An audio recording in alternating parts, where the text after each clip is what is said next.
always have the text up there, so it'll be really good to be able to come back and just reference that as we move through. I just like to think about this for a minute. The easy answer of what we hope for is always, it is salvation. It is our Lord, right? That's what we hope for. This is the easy answer to this. Where is our hope? It's found in Christ and Christ alone. I think that would be the easy answer.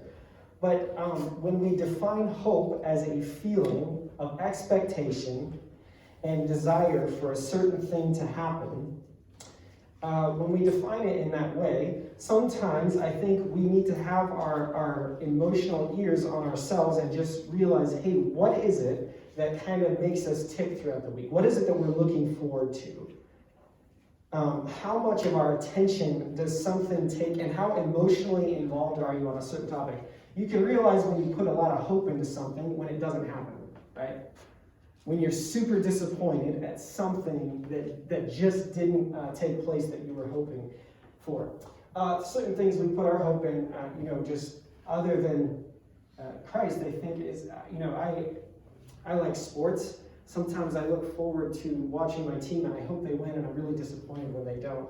Unfortunately, I'm a Colts fan and I am disappointed in that, and I've realized that is a vain hope, so they'll be very much winners.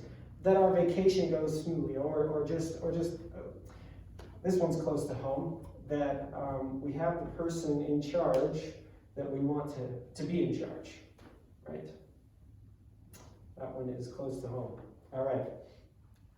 I think there are plenty of things that we put our hope in, and on some level, many of them are good things. Many of them are things to put little amounts of hope in. But when that hope gets too big, I think it crowds our hope in what's to come. And that's what we're going to see that First Peter is talking about here.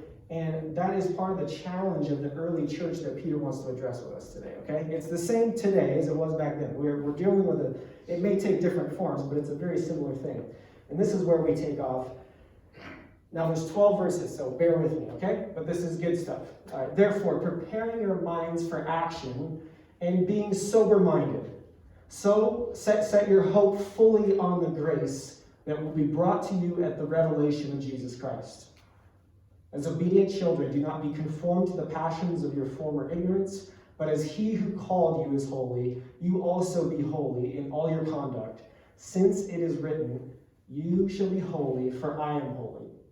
And if you call on him as Father who judges impartially according to each one's deeds, conduct yourselves with fear throughout the time of your exile, knowing that you are ransomed from the futile ways inherited from your forefathers, not with perishable things such as silver or gold, but with the precious blood of Christ, like that of a lamb without blemish or spot, who was foreknown before the foundation of the world, but was made manifest in the last times for the sake of you, who through him are believers in God, who raised him from the dead and gave him glory, so that your faith and hope are in God. Now, if we back up here just for a second, we see preparing your minds. I like the King James Version, what it says about that. It says, gird up your loins. And I thought, what a strange, what does that even mean? Okay, well, I found something to help us with this. Okay, how to gird up your loins. And here, this is the art of manliness, evidently. It says the tunic wouldn't allow you to do heavy labor or fight in battle, necessitating the girding of one's loins. So you hoist up the tunic and all the fabric, and it was so that it gives you more mobility. It makes you ready to action. And you kind of tie it in a knot, or you put it in your belt. So it's snug. I think some of them would tuck it under and tuck it to their backside so that you were able to run. Without it, you were actually very slow. You were sluggish. You actually couldn't move very well, okay? And he says this. This is the mental picture Peter wants for those. He wants us to do this in our minds. He's like, do this. Be able to be quick, right? Stop your sluggishness, in other words.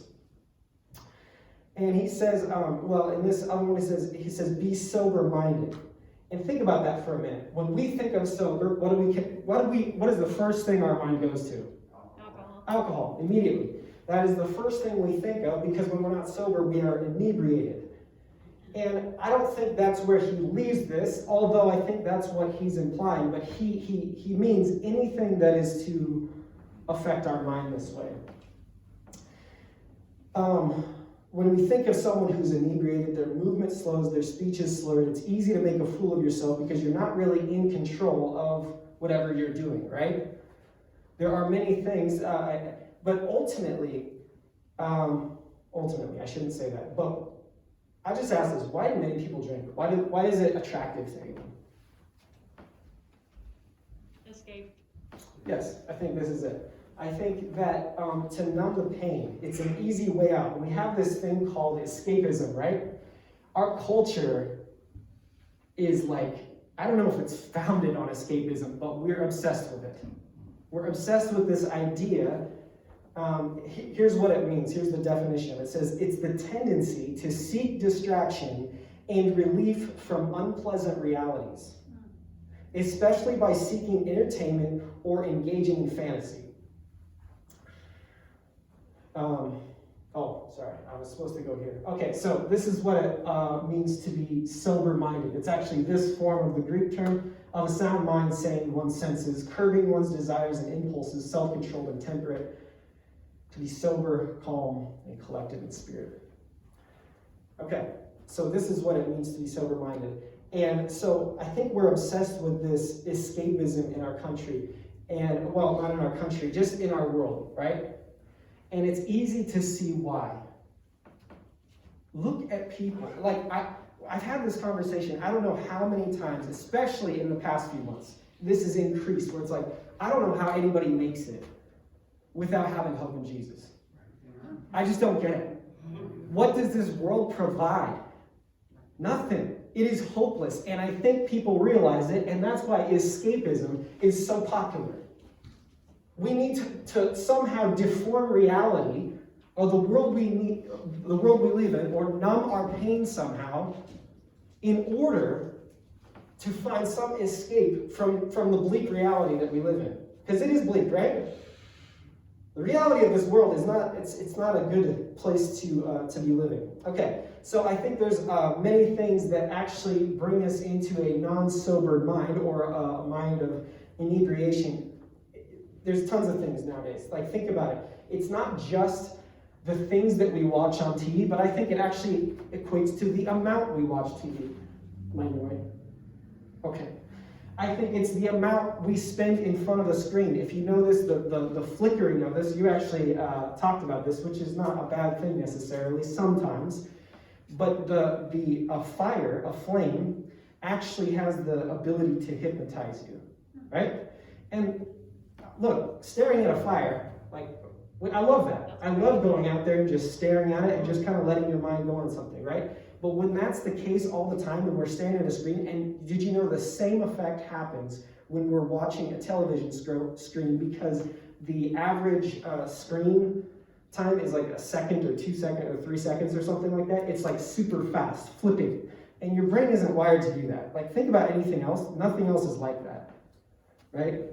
So this is actually having some sort of, I don't know if you've seen this, but especially in the last few months, the amount of Zoom calls I'm on and stuff like that, my brain is just shot at the end. Right. I'm just done. I can't stare at the screen anymore. And I mean, and then what do we go to? Well, we go to entertainment right after that, which also involves a screen. So anyway, I don't want to harp too much on that. I don't think it's all evil. I just think that we need to understand that even the time spent, not just the content, but the content as well, has a way of getting into our mind or having an effect on our mind. The food we eat, I mean, we should know about that. And think about this for a second. I read that if we get 5 to 6 hours of sleep only for 5 days straight, we have the same brain function as someone with a 0.1% blood alcohol level. Do you know that? Because we have lack of sleep.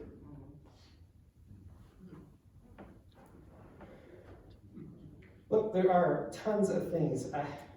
Yeah, we know. Okay, there are lots of things.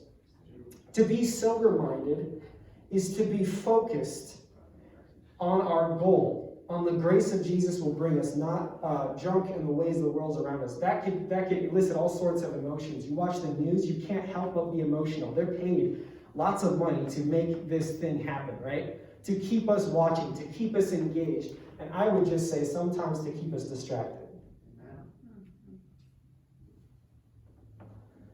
But setting our hope fully on grace, this is our thing. It will be brought to us. The ultimate grace. Grace is ours now, but it will also be brought to us ultimately at the return of our Savior. If we go back to verse 14 here, he talks about obedient children. Now, parents out there, you know how wonderful it is when your children actually does what you ask them to do. I don't have any children, but we have puppies, and they don't even like to do what we do. But I was speaking as a former child, I guess. My dad, I remember distinctly, I hated cleaning my room, and I'd never do it when they asked. And my dad it made my parents super upset or whatever. But one time I actually did it. I actually cleaned my room. And my dad, we didn't know that he had been in my room, but my dad comes downstairs, and he goes, "You guys, I think I'm having a heart attack." And we're all freaked out, like, "Oh my goodness, call 911. He's like, "Jake's room is actually clean," and he responds that way. But look, in other words, don't be like that. Now I have to have a clean room all the time, obviously, because I share a room with my wife, and she's very clean, so that's good. And I'm grateful for those times. But anyway, in other words, he's talking about God as our children. When we look at our own children, we love to see them being obedient because we know what's best for them, right? You know what's best for your children. And when they go doing the opposite, man, how heartbreaking is that? And that's the same.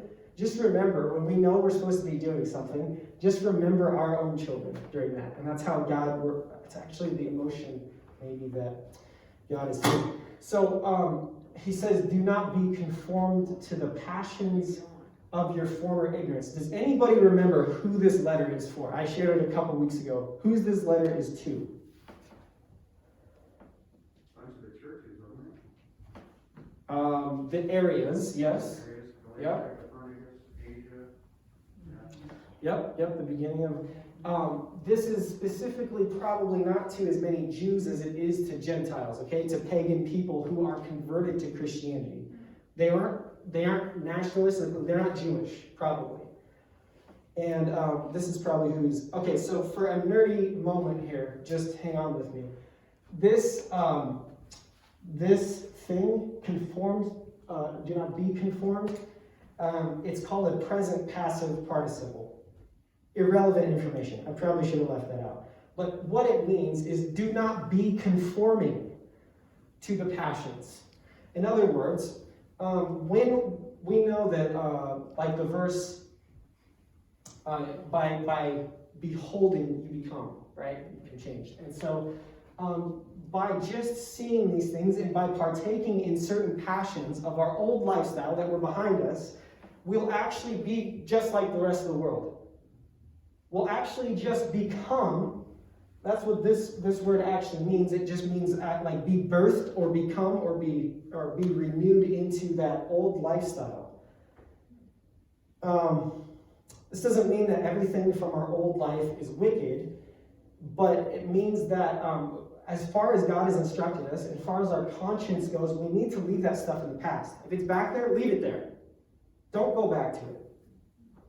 That's what he's saying, because evidently there's a problem in the church.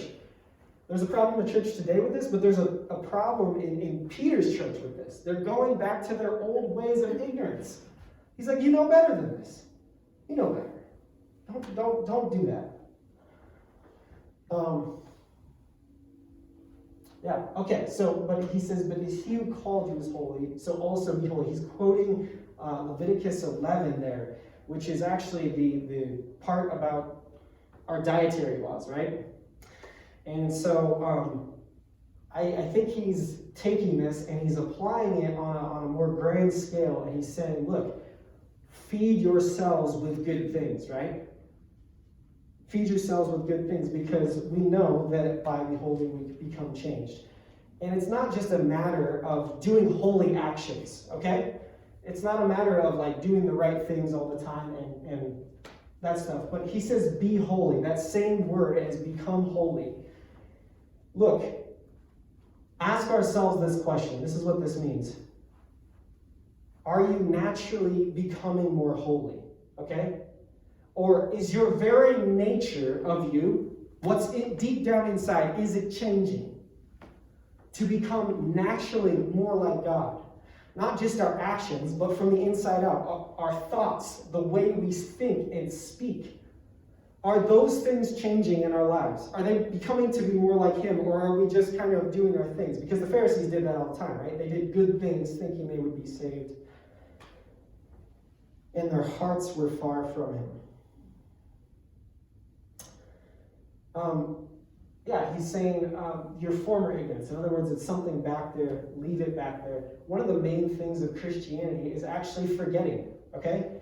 And if you remember 2 weeks ago, he was saying, like, forget your entire past. Your past is now the same as the Jewish past. Now your heritage is the same as the Jewish heritage. Forget about it. This is now who you are. You have become a new creation because of Jesus Christ. That is a message I need today, and I think we need. In Acts of the Apostles, Ellen White talks about these 4 verses, 13 through 16. And she says this. She says, the apostles sought to teach the believers how important it is to keep the mind from wandering to forbidden themes or from spending its energies on trifling subjects. Those who would not fall a prey to Satan's devices must guard well avenues of the soul.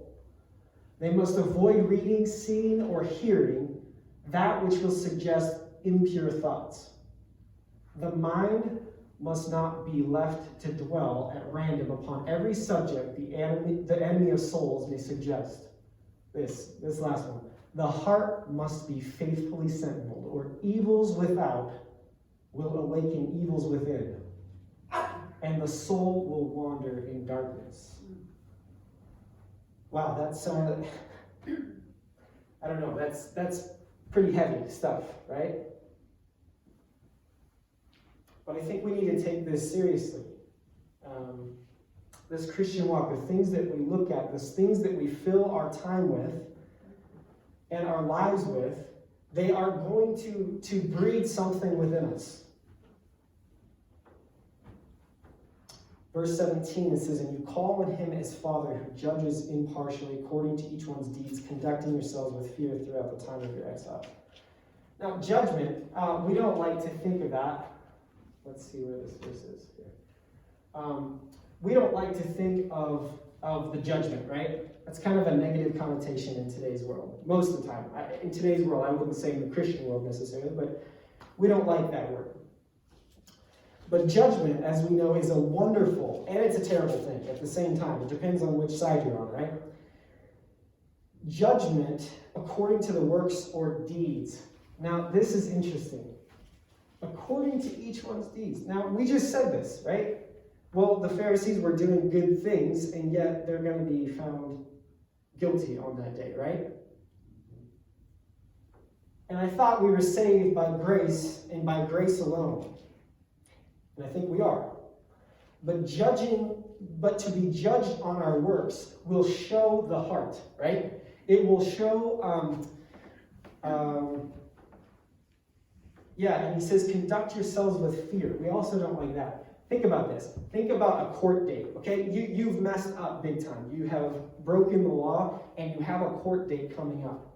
I remember I went with a young man to drug court. And he was struggling with alcohol, and this was back in February, and I went with him there, and I sat with him through his date, and he had to go up front and confess to the judge, even though she didn't know, that he had drank. And he was already forbidden to do this. He was supposed to stay clean. And he said it with tears in his eyes. And you know what she said? She says, look, yeah, I see your heart. She says, you didn't have to tell me that today. And I see where you're going in your life, and I have no doubt you'll succeed. And she gave him a little more community service. But she says, I have no doubt, young man, that you are going to do well in life and you're going to get out of it. And today he is. I'm doing Bible studies with him right now. He's a great he's a great young man. Super excited for him. But anyway, this is not just awaiting a trial of someone where you might be able to get away with. This is awaiting a trial of a judge who knows our every little thought and every little thing that has ever entered into our heart. That is something a little bit scary to me, isn't it? When I look at my own life, that is a little bit something to like, wow, I should really be careful. I should really be careful about the things that are coming into my life, because the things that come in are going to come out at some point. But if we accept God's grace and let it transform our lives, we will lead a very different life. And even if we slip up from here to here, he will see that the trajectory of our life has now changed. That is the hope, isn't it? That his grace has saved us, is changing us, and continuing to make us a better person from the inside out, not from the outside in.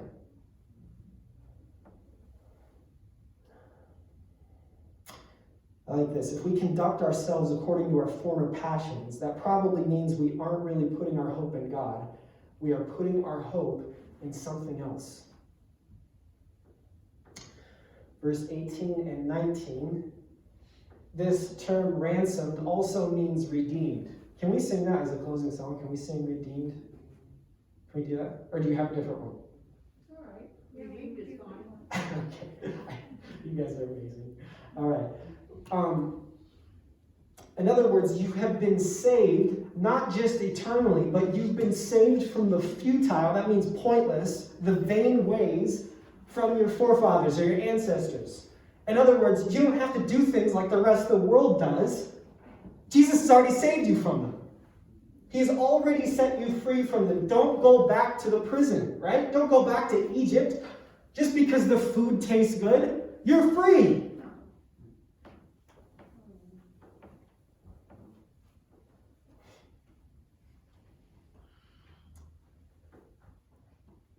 Not with perishable things such as silver or gold we have been ransomed, but with the precious blood of Christ, like that of a lamb without blemish or spot. This is not just like someone bailing us out of jail for something we did that was illegal. That's wonderful. I would want that. If I was in jail and somebody came with a bunch of money and bailed me out, that's an amazing gift, isn't it? I would want that if I was there. I would just get me out of here. But this is someone saying, I will not only serve your jail time, but I'm going to take your place on death row. Because what you've done is deserving of death. Whatever sin it was is deserving of death. And I'm willing to take that place for you. I'm willing to give you life, even though you don't deserve it. And if we are unmoved by the sacrifice, and this is the best person to ever walk this earth, best person ever, he should be the one that lives. Of course, I feel like that. Of course, we should all feel like that. But if we are unmoved by this sacrifice Jesus has made for us, I don't know if anything will change us.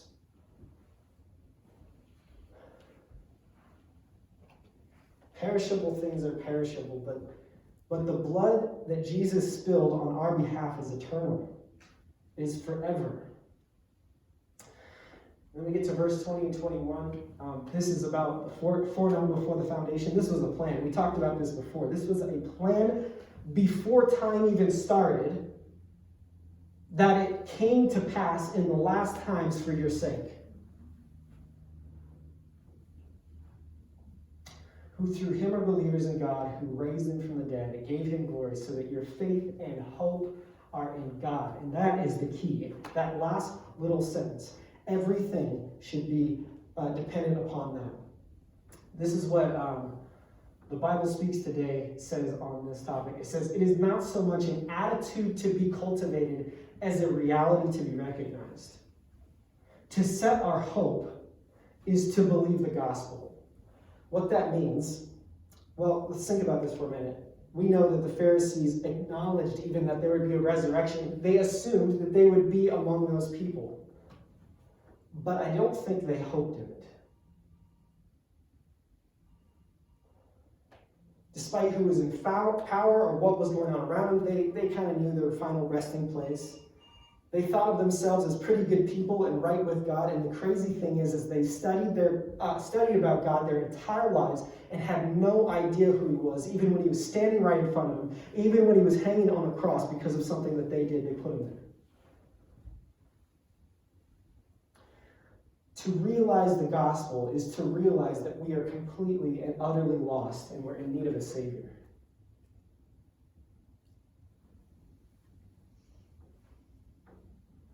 The reason escapism is so strong now is because we see how bleak our situation is in this world. We see that there is no hope.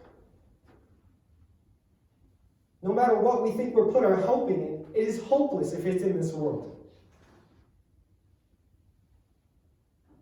Escapism is so popular because something needs to numb our pain. That nothing can save us or really help us except Jesus Christ. To refuse to go back to our useless escapes and whatever temporarily relieves our stress and pain of living in a dying world. I think we need Jesus. We need escape. We absolutely need it. And that is what people go to all sorts of things, both in Peter's day and today. We go to all sorts of things to find that escape, but we need to let Jesus be our escape. Both now and at the end of time. There's a song, I'm really going to try to make it through this here. It's by a band called Relient K. I don't think I've ever really listened to them heavily, but this was my MySpace song. If that dates how old this, it's not that old, but this was my MySpace song for a while, and I just realized, I just so needed help in my life, and I was hopeless. I was absolutely hopeless at helping myself and where I was at. I'm going to read you some of the lyrics here.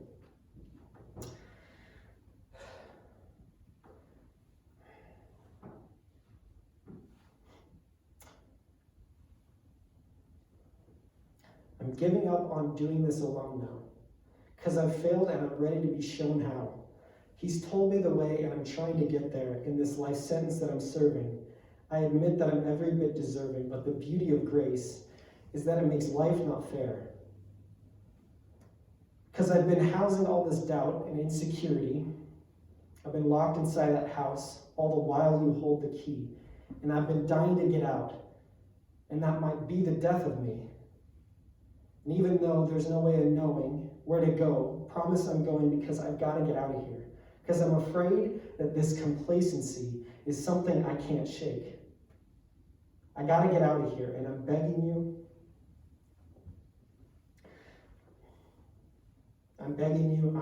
you to be my escape. I'm a hostage to my own humanity, self-detained and forced to live in this mess I've made. And all I'm asking is for you to do what you can with me. But I can't ask you to give what you already gave because I've been housing all this doubt and insecurity. I've been locked inside that house all the while you hold the key. And I've been dying to get out, and that might be the death of me. And even though there's no way of knowing where to go, promise I'm going because I've got to get out of here. And I'm stuck inside this rut that I fell into by mistake. And I've got to get out of here. And I'm begging you to be my escape. Thankfully, the Lord loves to answer that prayer. He loves to be our escape, both now and forever. There is nothing worth trusting in. Not any human being, not any agency here on this world other than Jesus Christ. It's easy for those things to creep their way back into our lives. And I just want to use this opportunity right now. I know my heart is soft towards this, of just realizing maybe those things that I've trusted in and putting them away, and just realizing that the only thing worth trusting on any level is my Savior, Jesus Christ. And let's sing our closing song.